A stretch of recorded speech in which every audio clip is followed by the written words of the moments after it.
Comment est-ce que tu te projettes plus tard? En hologramme? Quelle est la chose que je veux faire chez moi?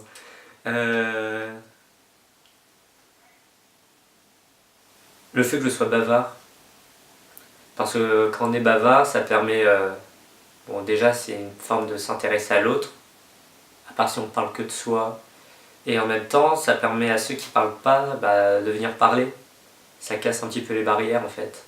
Et donc, du coup, c'est la chose que je préfère chez moi, parce que c'est la chose qui me concerne pas que moi, mais qui concerne en fait les autres avec qui je suis en relation. C'est ce qui forme le tout, finalement.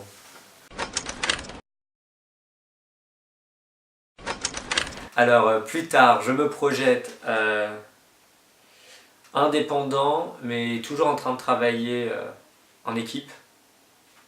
Parce qu'à la fois, j'ai besoin d'être très indépendant, par exemple à la fac, je discute pas forcément avec tout le monde, j'ai quelques amis, mais je suis très peu présent finalement.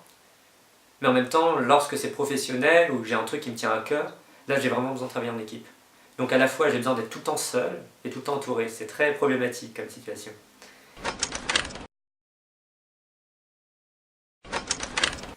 Alors, es-tu influencé par le regard des autres? Oui, je suis influencé par le regard des autres. Et je l'étais avant même, quand j'étais petit, énormément. Maintenant, je le suis un peu moins. Même si c'est peut-être mon intérêt pour la communication, tout ça, mais j'ai toujours aimé, pas forcément directement, mais j'offre un peu une vitrine de moi. Je fais attention à ma manière de m'habiller, ce qui est totalement subjectif, parce qu'il n'y a pas de beau style et de moche style. Mais je fais attention en fait à ma présentation, à l'image que je renvoie, ça c'est sûr.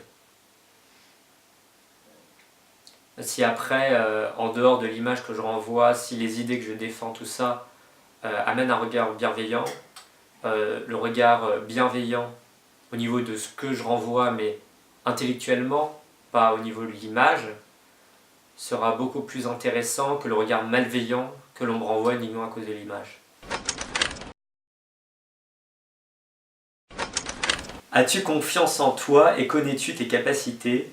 Que penses-tu de toi? Alors j'ai confiance en moi, beaucoup. Parfois ça peut faire, on peut croire que c'est un peu du narcissisme, je pense. Mais je suis très confiant en moi parce que je pense que c'est un outil à utiliser en fait, la confiance. Ça gère le stress, ça gère plein de trucs. Et ça peut être aussi une armure parfois quand on est mal. On montre qu'on a confiance en soi, tout ça. Ça permet d'évacuer le problème, de l'enterrer et peut-être qu'un jour ça ressortira, je sais pas. Les capacités, j'ai conscience de mes capacités. Après, je pense qu'il ne faut pas trop montrer qu'on a des limites, parce qu'on nous pousse rarement jusqu'à nos limites. On nous pousse à un niveau qui est au-dessus, mais les limites, on n'y touche pas trop pour l'instant dans notre vie. Donc autant travailler ses capacités pour essayer d'aller toujours plus loin, tu vois.